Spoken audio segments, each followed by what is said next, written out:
High বন্ধুরা, আরেকটা রেসিপির সাথে আপনাদের কাছে এলাম। রাজমা আপনাদের বানিয়ে দেখাবো। দেখুন কি কি লাগবে। রাজমাটা আমি সেদ্ধ করে রেখেছি নুন দিয়ে। ফড়ঙে লাগছে জিরে, লঙ্কা, দারচিনি, এলাচ, লং, তেজপাতা। পেঁয়াজ কুচোনো লাগছে, পেঁয়াজ বাটা লাগছে, রসুন বাটা, আদা বাটা, টমেটোর পেস্ট, লঙ্কা দিয়ে বেটে রেখেছি, ধনে পাতা, জিরে গুঁড়ো, লঙ্কা গুঁড়ো, হলুদ গুঁড়ো, ধনে গুঁড়ো। চলুন বানিয়ে দেখাই। দেখুন সরষের তেল দিয়ে আমি রাজমা বানিয়ে দেখাবো। দেখুন সরষের তেলে ফড়ং দিলাম, জিরে ফড়ং, লঙ্কা ফড়ং, লং, এলাচ, তেজপাতা। পেঁয়াজ কুচোনো দেবো।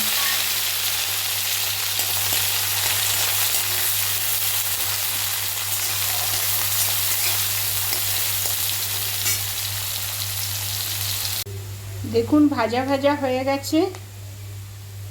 পেঁয়াজ বাটা দিলাম, রসুন আদা বাটাটা দিলাম,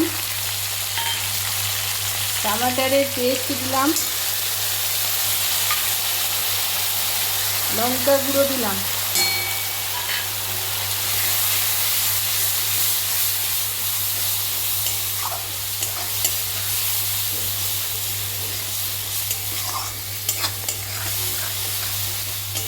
রাজমাতে নুন দিয়ে সেদ্ধ করে রেখেছিলাম, নুন লাগবে না। এখন তৈরি হবে, ছেড়ে গেলেই মশলা তৈরি হয়ে যাবে। দেখুন মশলাটা তৈরি হয়ে গেছে। এরপরে আমি রাজমা সেদ্ধ করে রেখেছি, এটা দিয়ে দেব। রাজমাটা দিলাম,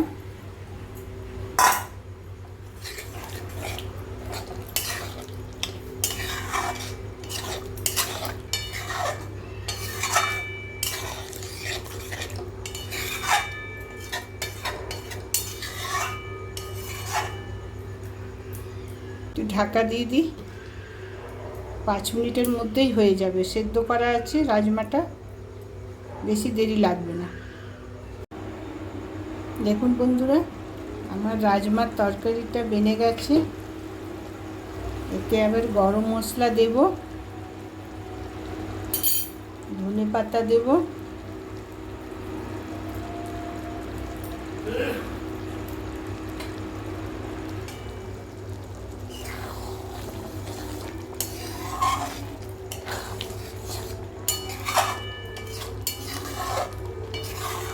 দেখুন বন্ধুরা, রাজমার সবজি বানিয়ে নিয়েছি। আপনারা এইভাবে বানাবেন, বানিয়ে খাবেন, আর লাইক কমেন্ট শেয়ার করবেন।